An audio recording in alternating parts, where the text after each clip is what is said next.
Ayan, magluluto ako ng lakang na may sardinas. Kailangan ko ng bawang, sibuyas.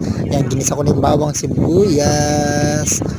Tapos, yan, hinalo-halo ko mabuti. Lagay ko na yung Lucky Me. Yan, tapos sinalo ko. Lagay ko yung mga Lucky Me, homie. Pakasarap kasi talaga yan. Ayan.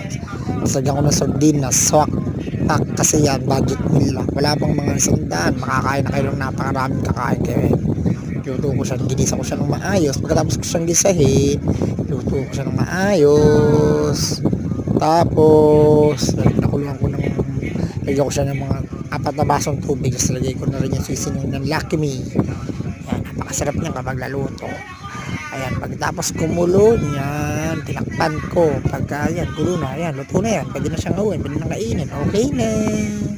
Tapos tikman natin, napakasarap talaga ng Lucky Me na may sardinas. So, pwede niyang kainin kahit ilan pa kayo. Sige, agad dito na, pay follow na lang ako.